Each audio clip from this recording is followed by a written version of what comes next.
देश दुनिया की कुछ ताज़ा तरीन खबरें लेकर एक बार फिर आपके सामने हाजिर हूं। सबसे पहले शुरुआत करूंगा पाकिस्तान और तालिबान के बीच चल रही जंग से, उसके बाद मिडिल ईस्ट की तरफ चलूंगा। रूस ने जो विमान मार गिराया है उस पर भी बात करूंगा। हिजबुल्लाह के साथ मोसाद ने कौन सा गेम खेला है इस पर भी बात करूंगा। लेकिन शुरुआत पाकिस्तान और तालिबान से। लगातार आप लोगों को मैं खबरें दे रहा हूं कि पाकिस्तान और तालिबान के बीच एक जंग छिड़ चुकी है। दरअसल पाकिस्तान की वायुसेना ने तालिबान के अंदर यानी अफगानिस्तान के अंदर हमला किया था, जिसमें 46 लोगों की मौत हुई। 46 लोगों की मौत। तालिबान ने कहा कि इसमें महिलाएं और बच्चे शामिल थे। तालिबान के जो रक्षा मंत्री हैं उन्होंने कहा कि पाकिस्तान ने महिलाओं और बच्चों को मारकर कोई बहादुरी वाला काम नहीं किया है, इसका जवाब हम जरूर देंगे। खबरें ऐसी आ रही हैं कि कल अफगानिस्तान और तालिबान की सेना के बीच बॉर्डर पर बहुत ज्यादा गोलीबारी हुई है। कुछ वीडियोस भी सोशल मीडिया पर गोलीबारी के वायरल हुए। ऐसी खबरें आ रही हैं कि इस गोलीबारी में 19 पाकिस्तान के सैनिक मारे गए, 3 तालिबानी सरकार के सैनिक मारे गए। तालिबान और अफगानिस्तान के बॉर्डर पर जो डूरेंड लाइन बनाई थी, अंग्रेजों ने उस डूरेंड लाइन को भी खत्म कर दिया है तालिबान ने, और उसको बॉर्डर मानने से इनकार कर दिया है। एक लाइन बनाई थी, एक बॉर्डर बनाया था, डूरेंड लाइन उसको कहते हैं, लेकिन उसको अब बॉर्डर मानने से तालिबान की सरकार ने इनकार कर दिया है। तालिबान की सरकार का कहना है कि हम अब बॉर्डर नहीं मानेंगे, जहां तक हमसे कब्जा होगा हम वहां पर कब्जा करेंगे। कुछ चौकियां भी वहां पर पाकिस्तान की बनी हुई थी, उन चौकियों को भी कथित तौर पर अपने कब्जे में तालिबान की सेना ने ले लिया है। फिलहाल मामला काफी गरमाया हुआ है, लगातार इधर और उधर से गोलीबारी वहां पर हो रही है। मिडिल ईस्ट की तरफ चलते हैं। दोस्तों, इजराइल के सामने पूरी दुनिया क्यों झुकती है? क्यों कोई भी देश इजराइल से कोई बात नहीं कहता है? इजराइल किसी की नहीं सुनता है, जिसे चाहता है डांट कर बिठा देता है। नहीं, वजह क्या है? वजह यह है कि इजराइल बहुत लंबी प्लानिंग करता है। हिजबुल्लाह के साथ 2006 में भयानक युद्ध हुआ इजराइल का, और इजराइल ने तभी से हिजबुल्लाह को खत्म करने की तैयारी शुरू कर दी। इजराइल के नेता, इजराइल के सैनिक, इजराइल की इंटेलिजेंस एजेंसियां आज भी नहीं जीते हैं, बल्कि 10 साल आगे तक का वो सोच कर चलते हैं। देखिए, यहां पर तारीफ नहीं कर रहा हूं इजराइल की, जो बात सच है वो बता रहा हूं। सच, ये हुक्मरान जो है ये आज में जीते हैं, अय्याशिया करते हैं, इनको आगे की कोई फिक्र नहीं होती है। नहीं। लेकिन इजराइल अपने दुश्मन पर नजर रखता है। 2006 में जंग हुई और तभी से इजराइल ने हिजबुल्लाह को खत्म करने की तैयारियां शुरू कर दी।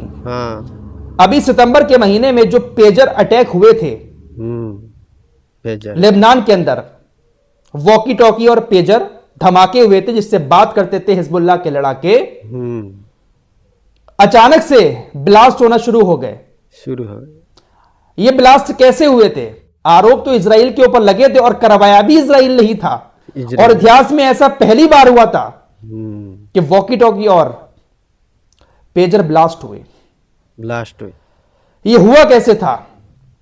मोसाद के पूर्व 2 एजेंट ने इस बात की पूरी जानकारी दी है। मोसाद के 2 पूर्व एजेंट, उन्होंने बताया कि इजराइल बहुत दूर की सोचता है। तकरीबन 10 साल पहले जो पेजर फटे हैं, वॉकी टॉकी फटे हैं, वो 10 साल पहले हिजबुल्लाह ने एक कंपनी से खरीदे थे, और हिजबुल्लाह ने जिस कंपनी से पेजर को खरीदा था वो कंपनी हमारी ही कंपनी थी। हमारी कंपनी। हिजबुल्लाह के पास जो डिवाइस पहुंची वो इजराइल में बनी हुई डिवाइस थी, और हमने उनकी बैटरीज में एक विस्फोटक फिट कर दिया था। अब सवाल यह आता होगा आपके दिमाग में कि आखिर हिजबुल्लाह के लड़ाकों ने इजराइल में बनी पेजर डिवाइस क्यों खरीदी? क्यों इजराइल की कंपनी से खरीदा? दरअसल इन एजेंट्स ने बताया कि हिजबुल्लाह ने जिस कंपनी से पेजर डिवाइस खरीदी थी वो ये सोच के नहीं खरीदी थी कि ये इजराइल की कंपनी है। दरअसल हम एक कंपनी ऐसी बनाते हैं और उस कंपनी के साथ साथ कुछ ऐसी कंपनीज और जोड़ते हैं दुनिया भर में कि सामने वाले लोगों को लगने लगता है कि ये एक नई कंपनी है, ये किसी दूसरे देश की है। हम एक ऐसा सेटअप तैयार करते हैं कि सामने वाले को शक भी नहीं होता है कि ये कंपनी इजराइल की है। ऐसे ही हमने एक फर्जी कंपनी बनाई, उसको बहुत ज्यादा हाईलाइट किया दुनिया भर में, लेकिन वो कंपनी हमारी थी और उसी कंपनी से पेजर डिवाइस हिजबुल्लाह के लड़ाकों ने यह समझ के खरीद ली कि ये तो और कोई कंपनी है, इसराइल की नहीं है। लेकिन इसराइल की ही कंपनी थी और इसराइल के अंदर ही पेजर डिवाइस बनाए गए थे और बैटरी में विस्फोटक पहले ही लगा दिया गया था। और पूरा कब्जा उस कंपनी के पास था उस पेजर डिवाइस का। सॉफ्टवेयर उसमें भेजा गया और बैटरी को इतना गर्म कर दिया गया कि वो अचानक से ब्लास्ट होना शुरू हो गए, कब्जा किया। तो इसराइल इस तरीके से अपना गेम तैयार करता है। पहले एक फर्जी कंपनी बनाई और उसको बहुत बड़े लेवल पर पहुंचा दिया, किसी को शक भी नहीं हुआ कि ये इसराइल की कंपनी है। और इस तरीके से इसराइल ने हिजबुल्लाह के लड़ाकों के पेजर डिवाइस में ब्लास्ट करवाए। हजारों लोग घायल हो गए, अपाहिज हो गए और बहुत सारे लोगों की जान भी गई थी। तो इस तरीके से जाल बिछाता है इसराइल। एक खबर आपको और बता देता हूं, अजरबैजान के अंदर अजरबैजान एयरलाइंस का कजाकिस्तान के अंदर जो विमान क्रैश हुआ है उसको लेकर व्लादिमीर पुतिन ने माफी मांगी है। हालांकि यह बात नहीं कबूली है कि हां हमसे ही यह विमान क्रैश हुआ है। दरअसल व्लादिमीर पुतिन ने कहा कि जिस वक्त यह विमान लैंडिंग की इजाजत मांग रहा था उस वक्त हमारे डिफेंस सिस्टम मिसाइलें छोड़ रहे थे, क्योंकि यूक्रेन के ड्रोन हमारे ऊपर हमला करने के लिए आ रहे थे, इसलिए हमने उसको इजाजत नहीं दी। वो लैंडिंग की तलाश में इधर उधर भटकता रहा और फिर शायद हमारी ही एक मिसाइल उसी की वजह से यह विमान क्रैश हुआ है। खुलकर बात नहीं कही है, लेकिन व्लादिमीर पुतिन ने माफी मांगी है। तो ये जो हादसा हुआ है विमान के साथ, ये कह सकते हैं कि रूस की गलती की वजह से हुआ है। इजराइल और यमन की भी बात कर लेते हैं। यमन ने पिछले 8 दिनों में 5 मिसाइल हमले इजराइल की तरफ किए हैं। कल भी एक बड़ा हमला किया था। पहली बार अमेरिका के थर्ड एयर डिफेंस सिस्टम का इस्तेमाल करके यमन के हमले को इजराइल ने रोका। इससे अंदाजा लगाया जा सकता है कि हमला शायद बहुत बड़ा था। इजराइल के एयर डिफेंस सिस्टम शायद उसको रोकने में नाकाम साबित हो रहे हैं, इसलिए अमेरिका के थर्ड एयर डिफेंस सिस्टम को इस्तेमाल किया गया। हुतीस का कहना है कि हम रुकेंगे नहीं। वॉशिंगटन पोस्ट ने इजरायली अधिकारियों के हवाले से लिखा है कि इजरायली अधिकारी ऐसा मानते हैं कि हुतीस जो हैं वो टेक्निकल रूप से बहुत ज्यादा ताकतवर हैं और उनके पास एडवांस टेक्नोलॉजी है।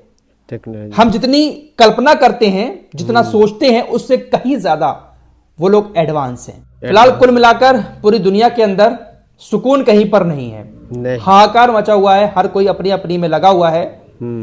मिडिल ईस्ट के अंदर तो जंग चल ही रही है, लेकिन अब इधर पड़ोसी मुल्क भी आपस में भिड़ चुके हैं। पाकिस्तान और तालिबान दोनों एक दूसरे के ऊपर गोलीबारी लगातार कर रहे हैं। देखते हैं कि भाई यहां पर किस तरह का माहौल रहता है। क्या पाकिस्तान तालिबान को भगाकर अफगानिस्तान पर कब्जा करेगा, या तालिबानी पाकिस्तान को नाको चने चबाते हुए पाकिस्तान की कुछ जगहों पर कब्जा करेंगे? वक्त बताएगा। फिलहाल हालात अच्छे नहीं हैं। दोस्तों, हमारी वीडियो पसंद आए तो फॉलो सब्सक्राइब कीजिए और साथ ही साथ शेयर भी कीजिए। मिलते हैं अगली वीडियो में, तब तक के लिए अपना ख्याल रखिए। धन्यवाद।